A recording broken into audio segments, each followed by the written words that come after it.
Hello, Knights fans. Back with this week's edition of the FDU Men's Basketball Report. As always, joined by Coach Greg Herenda.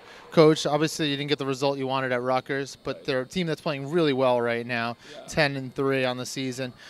What can you pull from a game like that? Obviously, it didn't go your way from the outset. They were on top of their game, but what do you look to see as some positive notes from there?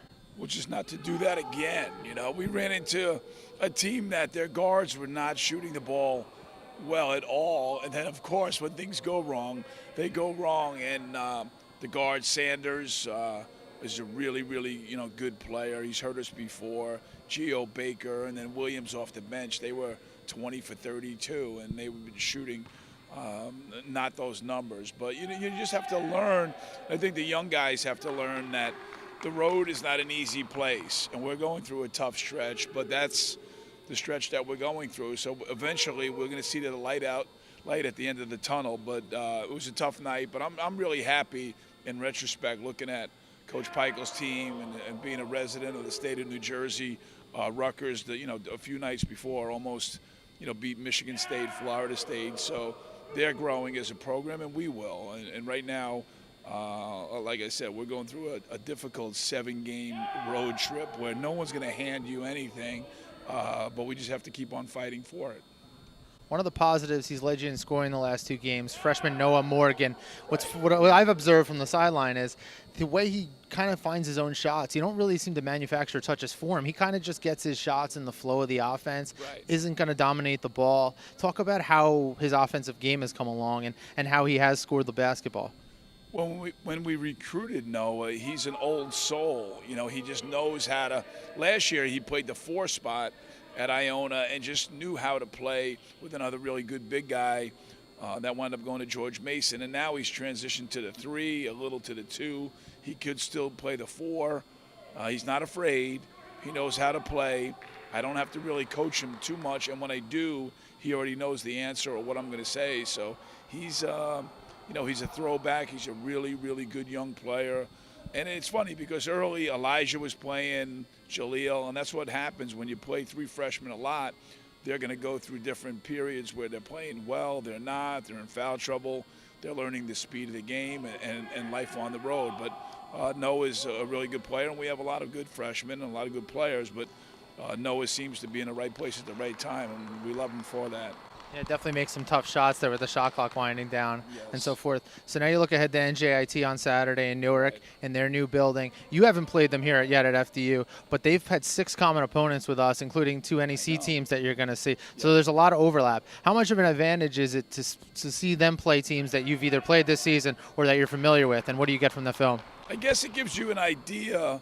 Just watching them, they play really hard. They guard. They steal the ball. I think we're both like 20 or 21 in steals per game. They're well coached. They have a new coach now in his 2nd year. Brian Kennedy's a really good friend and a good person, so we know each other. He came to our practices a few years ago, probably knowing that we're playing each other. But they're just a good basketball team. But they're a little bit different. They're interior. Most teams nowadays are all on the perimeter. Right now, Tark is great, and Lewis is really good. So they go inside out, and then Tark can pull you out, and so can Lewis. And then the guards play hard.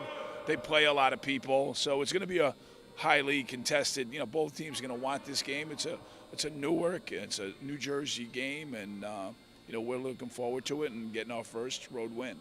Yeah, you mentioned Lewis. He's averaging a double-double this season. He had 16 rebounds against Iona, 10, I believe, last time out. So he's a guy who gets after on the glass. Not to get too much into the strategy of it, but do you like to try to throw different guys at him? How do you look to isolate him and keep him off the glass? Well, no, they have good backup bigs. No, you just have to. It's old school, man. You got to box out, and he's an active guy that can really, really score around the basket. He can pass around the basket. He rebounds. No, man. This time of the year, it's like, if you want to beat a team, you got to stop their good players, and your good players have to play well. And that'll be the key for Saturday. We have Mike Holloway, so it's going to be hard for Lewis to cover him and hard for Lewis to cover Holloway to cover Lewis. So it's about matchups. I think we match up well with this team. We're 2 like opponents that'll get after it and play really, really hard. But we have to get over the hump and again win a game, but also win a road game. And that formula will continue to, hopefully help us once we get into our league. Great. And you have a very special guest on this week's Greg Herenda radio show. We haven't talked too much on this program about it, but every Saturday on WFDU at noon, your show airs. You've had a lot of great guests through the years, John Calipari to Dave Wanstad and Bill Cower. This week, you welcome John Sterling. I know he's going to be gushing about Giancarlo Stanton coming to the Yankees. Yes. How much are you looking forward to talking with him this week? I'd like to talk to John, even just on the phone, forget about on the radio, because he's such a character. He's a bright man, and now with the Yankees getting everybody, at least they didn't get the kid from Japan or whatever that plays everything. But no, John's a good friend, and we happened to talk, and it was like, when are you going to have me on the show again? I just like it, Brian, that people want to come back on the show. I think we've had Coach Wanstad on there like 4 times. John Sterling, I think this is his 3rd or 4th time.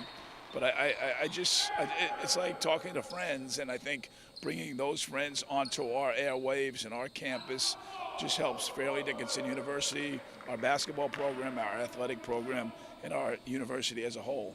Definitely. Well, good luck this weekend. Good luck at NJIT, and then you wrap up with Maryland there next Thursday. Another tough test before you enter NEC play. Absolutely. We'll do a Christmas show before Maryland. That might be the star on top of the on the tree. Definitely looking forward to it. Great. Thanks, So catch John Sterling on Coach Herenda's show this Saturday. That's on WFDU. You can also check out Coach Herenda's show, all the archives, in case you miss it. He now has a SoundCloud page. It's soundcloud.com/Herenda Show. And, of course, at FDUNights.com, we archive everything. The Knights will head to Newark this Saturday. That'll be a 4 p.m. start against the NJIT Highlanders before they conclude non-conference action against Maryland next weekend. For all information, again, about the FDU men's basketball team, head to FDUNights.com.